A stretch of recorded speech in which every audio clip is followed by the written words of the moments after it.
Welcome back to Law Agnosy. In the series of the Indian Evidence Act 1872, today we are going to study about admissions. We'll cover the section number 17 to 23 and we will also cover some of the important case laws.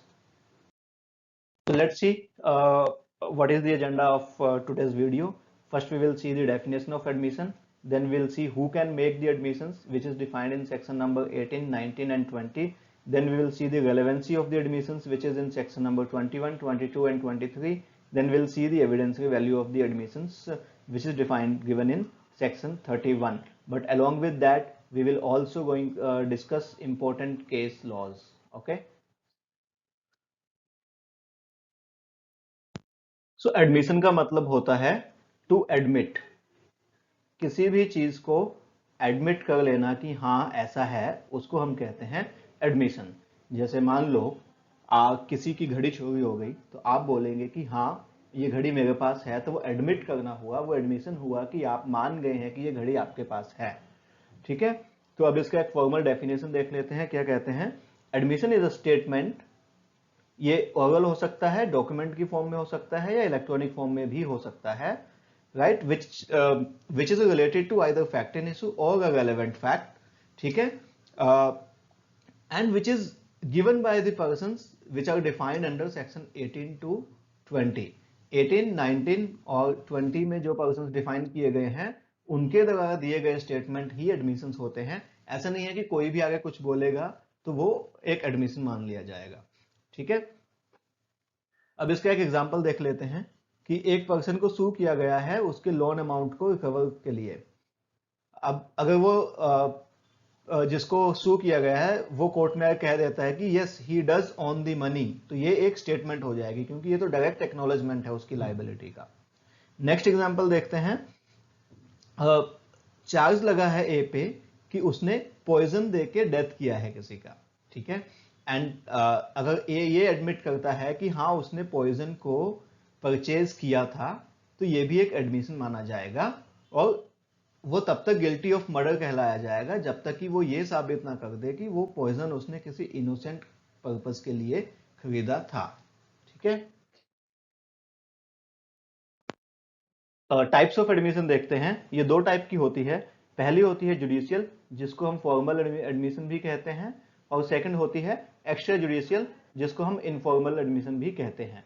तो जो judicial admission होती है, that is the one that is made before the court of law, जो कि court में जाके बंदा कहता है खड़ा होकर वहां पे कि हाँ ऐसा है, ये स्टेटमेंट ट्रू है, तो उसको हम जुडिशियल एडमिशन कहते हैं। और जो जुडिशियल एडमिशन होती है इसकी वैल्यू बहुत हाई होती है as compare to the extra judicial admission. तो ये फुली बाइंडिंग होती है, जिसने भी इसको एडमिट किया है उस पर ये फुली बाइंडिंग होती है और ये एक फाउंडेशन बन सकती है किसी भी पार्टी के राइट्स के लिए। ठीक है, अब एक्स्ट्रा जुडिशियल देखते हैं, जो कि made outside the court of law. ठीक है, कोर्ट के बाहर किया हुआ एडमिट, जैसे किसी ने रास्ते में चलते हुए किसी को बोला कि हाँ कल कल वहां पे जो घटना हुई थी ना उसमें मैं इन्वॉल्व था, तो वो एक एडमिशन है, वो एक्स्ट्रा जुडिशियल एडमिशन है। ये पार्शियली बाइंडिंग होती है पार्टी पे, फुली बाइंडिंग नहीं होती, बट एक केस में जहां ये इसका इफेक्ट स्टॉपल का होता है वहां ये फुली बाइंडिंग हो जाती है। ठीक है, आपको बस ये याद रखना है कि स्टॉपल के केस में ये फुली बाइंडिंग होगी, अदरवाइज ये पार्शियली बाइंडिंग होती है। केस लॉज देखते हैं इसमें। पहला है रामचंद्र राव वर्सेस मास्टर श्रीकांत 1997। इसमें यह बताया गया है कि जो एडमिशन है वो बहुत ही क्लियर होनी चाहिए, स्पेसिफिक होनी चाहिए और अनएम्बिगुअस होनी चाहिए, मतलब उसमें कोई वाद विवाद नहीं होना चाहिए। और ये उन्हीं वर्ड्स में प्रोड्यूस की जानी चाहिए जिसने एडमिट किया है उसी के वर्ड्स में प्रोड्यूस होनी चाहिए। किसी अन्य व्यक्ति द्वारा उसका कोई व्याख्या की गई हो, वो उसको एडमिशन हम नहीं कह सकते। अगर जैसे अगर मैं बोलूं कि ए ने ये कहा था उसका ये मतलब बनता है, तो उसको हम एडमिशन नहीं कहेंगे। जो ए ने बोला है as it is word to word बताया जाना चाहिए कोर्ट में, उसी को एडमिशन माना जाएगा। नेक्स्ट है बसंत सिंह वर्सेस जानकी सिंह का। इसमें क्या कहा गया है कि जो अगर किसी प्लेन पे साइन किया है एंड वेरीफाई किया है किसी पर्सन ने अपनी एडमिशन को, तो वो किसी दूसरे सूट में भी उसके अगेंस्ट एविडेंस हो सकती है। ध्यान दें ये खाली सूट के लिए है, क्रिमिनल केसेस के लिए वैलिड नहीं है। नेक्स्ट केस लो है हेमचंद्र वर्सेस ओम प्रकाश 1987 का, जिसमें कहा गया है कि अगर किसी पर्सन ने एक पार्टीशन डीड साइन किया है, ठीक है, वो उसके खिलाफ एज अ एडमिशन वर्क करेगा, इवन इफ दूसरे पार्टी ने उसको साइन ना भी किया हो, तो भी जिसने साइन किया है उसके अगेंस्ट वो एडमिशन वर्क कर जाएगा। केस में स्टेटमेंट्स कौन दे सकता है, जो जिनको कि एडमिशन माना जाएगा? तो एडमिशन दे सकता है, सेक्शन 18 में बताया गया है कि कोई भी पार्टी जो सिविल और क्रिमिनल केस में दोनों में एप्लीकेबल होगा, जो भी दो पार्टीज हैं उस केस की, वो दोनों पार्टी या उनके एजेंट्स जो भी स्टेटमेंट्स देंगे वो एज ए एडमिशन काम कर सकते हैं। सेकंड है पार्टीज टू द सूट। ध्यान दें ये वाला पॉइंट जो है ये खाली स्वीट्स के लिए है, ये क्रिमिनल प्रोसीडिंग के लिए नहीं है। तो कोई भी पार्टी जिसने सू किया है या जिसको सू किया गया है, उसके जो रिप्रेजेंटेटिव होते हैं वो उनके भी वो भी एडमिशन दे सकते हैं। तो इसके अकॉर्डिंगली क्या होगा, जितने भी ट्रस्टीज हैं, कोई एग्जीक्यूटर है, जो असाइनी है बैंकक्रप्ट के केस में, ठीक है, तो उनके एडमिशंस भी वैलिड होंगे, और वो तब तक वैलिड होंगे जब तक वो उस पोजीशन में हैं, while they hold that character. ठीक है, पास्ट में कोई ट्रस्टी था, कोई एग्जीक्यूटर था, तो वो नहीं, करंट टाइम पे जब तक वो उस करेक्टर को होल्ड करते हैं तब तक उनके एडमिशंस वैलिड होंगे। थर्ड दिया गया है by parties interested in the subject matter. वो सब लोग, वो सब पार्टीज जिनका उस केस में कोई इंटरेस्ट है, जिनको उस केस से कोई फायदा हो सकता है या कोई नुकसान हो सकता है, उनके जो एडमिशंस हैं वो भी वैलिड माने जाएंगे। प्लस अब ये थर्ड पॉइंट का उल्टा है कि जिन लोगों से इस केस का इंटरेस्ट डिराइव हुआ है, ठीक है, उनके स्टेटमेंट्स भी एज अ एडमिशन वैलिड होंगे। अब सेक्शन 19 में किस किस के बारे में बताया है कि कौन कौन एडमिशंस दे सकता है। तो सेक्शन 19 कहता है कि admissions made by a person whose position must be proved against a party to suite.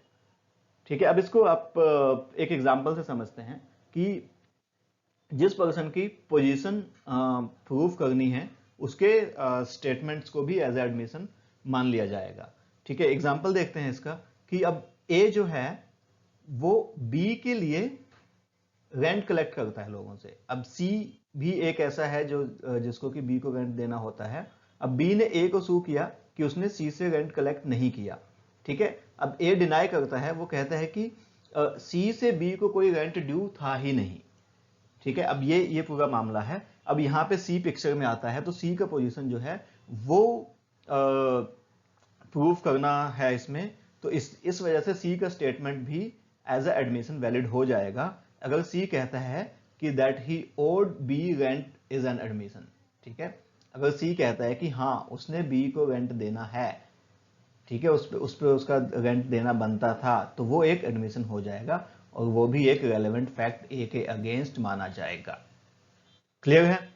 अब नेक्स्ट देखते हैं सेक्शन 20 क्या कहता है। सेक्शन 20 कहता सीधा सीधा कि जो दो पार्टीज हैं उनमें से किसी ने कहा कि हाँ जी XYZ पर्सन है कोई, ठीक है, उसको उसका नाम ले लिया कि हाँ वो रिलेटेड है, तो उसका स्टेटमेंट भी एज ए एडमिशन मान लिया जाएगा। ठीक है, दोनों पार्टी में से किसी एक ने भी बोल दिया कि हाँ वैसा है। तो क्वेश्चन है कि अगर एक घोड़ा जो ए ने बी को बेचा था, क्या वो साउंड है? साउंड मतलब वो ठीक ठाक है, सही सलामत है कि नहीं, ठीक है, उसकी क्वालिटी कैसी है, इसका क्वेश्चन है। तब ए अगर बी को ये बोलता है कि go ask C, C knows all about it, ठीक है, वो कहता है जाओ जाके सी से पूछ लो, उसको पता है इसके बारे में, तो उस केस में सी का जो स्टेटमेंट है वो भी एज अ एडमिशन वैलिड हो जाएगा। ठीक है, अब ये जो सेक्शन 20 है ये एक एक्सेप्शन है। एक्सेप्शन किसका है? Exception to a general rule है, जो ये कहता है कि स्ट्रेंजर्स के एडमिशंस रेलेवेंट नहीं होते हैं। ठीक है, इन जनरल स्ट्रेंजर्स के एडमिशंस रेलेवेंट नहीं होते हैं, लेकिन सेक्शन 20 उसमें एक एक्सेप्शन है। ठीक है, ठीक है, हमने देख लिया कि कौन कौन स्टेट एडमिशन दे सकते हैं। ठीक है, अभी सेक्शन नंबर 21 देखते हैं क्या कहता है। सेक्शन 21 कहता है कि जो एडमिशन्स हैं उनका कौन साबित कर सकता है उनको। ठीक है, तो इसका पहला पॉइंट ये कहता है कि admissions are relevant and may be proved against the person who makes them. जिसने एडमिशन किया है उसके खिलाफ साबित किया जा सकता है, लेकिन उसके बिहाफ पे या उसके फेवर में साबित नहीं किया जा सकता उस एडमिशन को। ठीक है, तो अब इसमें कुछ एक्सेप्शन भी हैं। अब जैसे सेक्शन 32 में हम पढ़ेंगे आगे डाइंग डिक्लेरेशन। तो अगर एक पर्सन डेड है तो उसकी जो लास्ट एडमिशन होगा उसको हम उसके फेवर में उसको रेलेवेंट मान लिया जाएगा।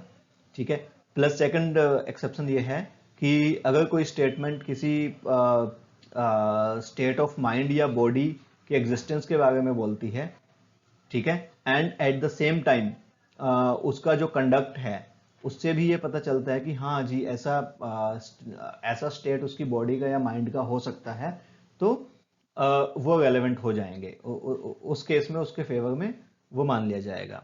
अब थर्ड एक्सेप्शन ये है कि अगर मान लो किसी अन्य सेक्शन में वो रेलेवेंट होते हैं, जैसे रेस्ट जस्टे में हो सकते हैं, सेक्शन 6 में, या फिर मोटिव में हो सकते हैं सेक्शन 8 में, अगर वहाँ रेलेवेंट है तो किसी आदमी के फेवर में वो एडमिशन प्रूव किया जा सकता है। इसमें एग्जांपल्स देख लेते हैं। पहला एग्जांपल है आपका कि ए और बी के बीच में क्वेश्चन ये है कि कोई एक सर्टेन डीड है वो जेन्युइन है या फॉर्स्ड है। अब ए कहता है कि वो डीड जेन्युइन है, बी कहता है कि वो फॉर्स्ड है। ठीक है, अब इस केस में ए ये प्रूव कर सकता है कि बी ने ये स्टेटमेंट दिया है कि डीड जेन्युइन है, और बी ये प्रूव कर सकता है कि ए ने स्टेटमेंट दिया है कि ये फॉर्स्ड है, क्योंकि ये स्टेटमेंट उनके अपने खिलाफ है। बी का स्टेटमेंट बी के खिलाफ है, ए का स्टेटमेंट भी ए के खिलाफ है, तो ये स्टेटमेंट्स प्रूव किए जा सकते हैं। लेकिन ए ये प्रूव नहीं कर सकता कि उसने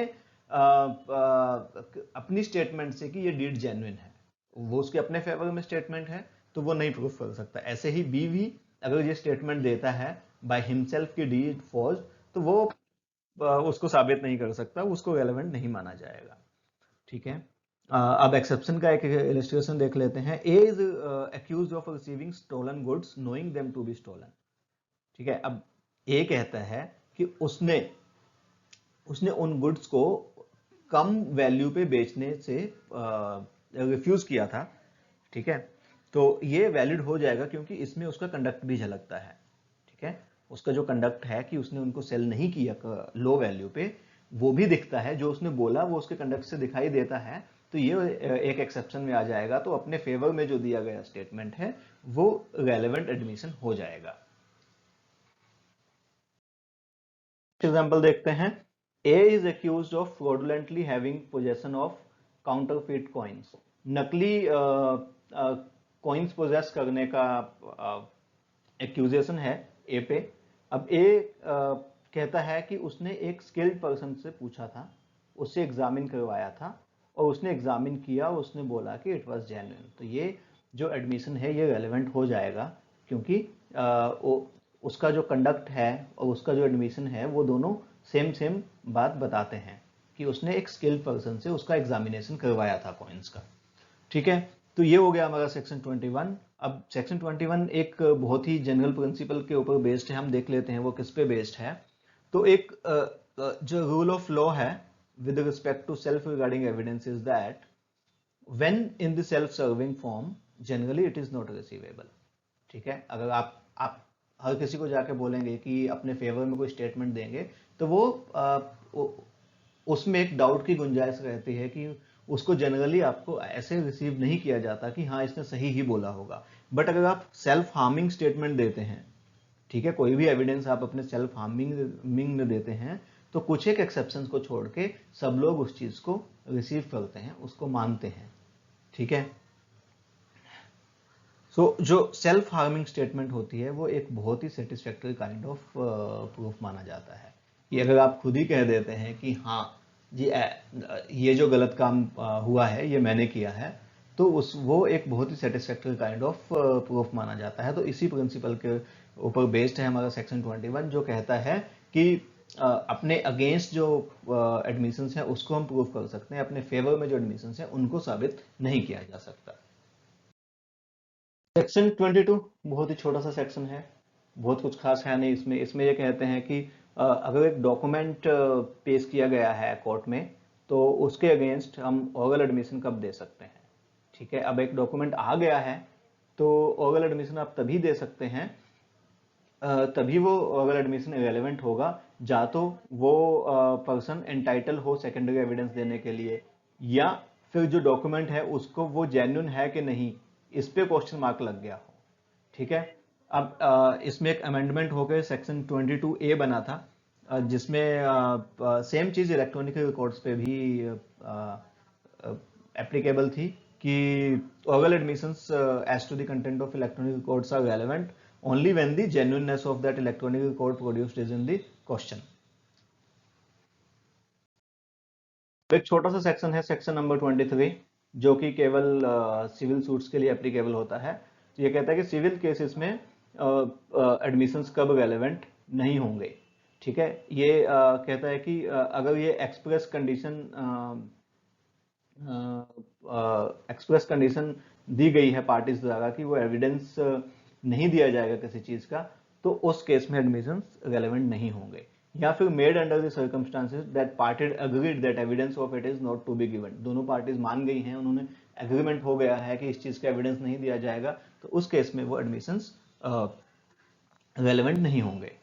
ठीक है, अब सेक्शन 23 जो है वो केवल और केवल सिविल केसेस पे एप्लीकेबल है, क्रिमिनल केसेस पे नहीं है। अब एडमिशंस की एविडेंसरी वैल्यू दी गई है हमें सेक्शन 31 में। कहता है कि एडमिशंस जो हैं वो कंक्लूसिव प्रूफ नहीं है। ठीक है, admissions are not conclusive proof of the matters in dispute, but they may operate as a estoppel. ये हमने पहले ही बात किया था कि अगर एडमिशंस जो है वो इन एक्स्ट्रा जुडिशियल केस में भी अगर कोई एडमिशन एस्टॉपल को इफेक्ट करता है तो वो रेलेवेंट हो जाते हैं, फुली बाइंडिंग हो जाते हैं। तो वही यहाँ भी कहा जा रहा है कि कोई भी एडमिशन है वो कंक्लूसिव प्रूफ नहीं है, बट वो एस्टॉपल को इफेक्ट कर सकते हैं। एस्टॉपल हम आने वाले वीडियोस में देखेंगे। अब एडमिशन का टॉपिक आई होप आपको अच्छा लगा होगा। सो नेक्स्ट टॉपिक हम लेके आएंगे कन्फेशन पे। तब तक के लिए थैंक यू वेरी मच।